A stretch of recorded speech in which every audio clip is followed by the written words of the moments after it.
Hi ನಮಸ್ಕಾರ. So ಇದು 2 acre land. So main ರೋಡ್ಗೆ ಟಾರ್ ರೋಡ್ಗೆ ಅಟ್ಯಾಚ್ ಆದಂಗೆ. ಸೊ ಇಲ್ಲಿ ಕಾಣಿಸ್ತಾ ಇರೋದು ಇದು ಫಾರ್ಮ್ ಹೌಸು. ಓನರ್ ಉಳ್ಕೊಳ್ಳೋದಕ್ಕೆ ಅಂತ ಫಾರ್ಮ್ ಹೌಸ್ ಕಟ್ಟಿದ್ರು.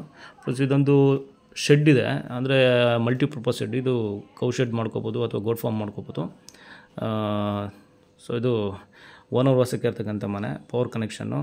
ಮುಂಚೆ ಇಲ್ಲಿ ವಾಸ ಇದ್ದರು. ಸೊ ಇವರು ಕಲ್ಟಿವೇಷನ್ ಮಾಡಿ ಸುಮಾರು 1 ವರ್ಷ ಆಗಿದೆ. ಇದು ಸುತ್ತಮುತ್ತ ನೀರಾವರಿ ಪ್ರದೇಶ, ಮೇಯ್ನ್ ರೋಡ್ಗೆ ಅಟ್ಯಾಚ್ ಆದಂಗೆ ಇರ್ತಕ್ಕಂಥ ಪ್ರಾಪರ್ಟಿ. ಸೊ ಒಂದು ಸೈಡ್ ಅರ್ಧ ಎಕರೆ ಬಂದರೆ ಈ ಕಡೆ ಬಂದು 1.5 ಎಕರೆ ಬರುತ್ತೆ. ಸೊ ನೋಡಿ, ಇವರು ವ್ಯವಸಾಯ ಬಿಟ್ಟಿರೋದ್ರಿಂದ ಬುಷ್ ಎಲ್ಲ ಬೆಳ್ಕೊಬಿಟ್ಟಿದೆ. ಬಟ್ ಇದರಲ್ಲಿ 2 ಬೋರ್ವೆಲ್ ಇದೆ. ಇಲ್ಲೊಂದು ಕಾಣಿಸ್ತಿರೋದು ಬೋರು. ಸುತ್ತಮುತ್ತ ಎಲ್ಲ ಒಳ್ಳೆ ನೀರಿರೋದ್ರಿಂದ ತುಂಬ ಚೆನ್ನಾಗಿ ವ್ಯವಸಾಯ ಮಾಡ್ತಾಯಿದ್ದಾರೆ. ನೋಡಿ, ಪಕ್ಕದ ಜಮೀನಲ್ಲೇ ಕಬ್ಬು ಬೆಳೆದು ತೋಟ ಮನೆ ಮಾಡಿದ್ದಾರೆ. ಎಷ್ಟು ಚೆನ್ನಾಗಿ ಬೆಳೆದಿದ್ದಾರೆ. ಅಲ್ಲೊಂದು ಬೋರ್ ಇದೆ ನೋಡಿ. So 2 running borewell, power connection ಪಕ್ಕದಲ್ಲೇ ಇದೆ. ಸೊ ಸಿಟಿಗೆ ತುಂಬಾ ಹತ್ರ, ಮಳವಳ್ಳಿ ತಾಲೂಕಲ್ಲಿ ಬರುತ್ತೆ. ಇದು ಬೆಂಗಳೂರಿಂದ ನಮಗೆ 115 ಕಿಲೋಮೀಟ್ರ್ ಆಗುತ್ತೆ. So 2 acre land very reasonable ಪ್ರೈಸಲ್ಲಿ ಜನರಲ್ ಪ್ರಾಪರ್ಟಿ ಮತ್ತು ಕ್ಲಿಯರ್ ಟೈಟಲ್ ಇದೆ. 2 ಎಕರೆ.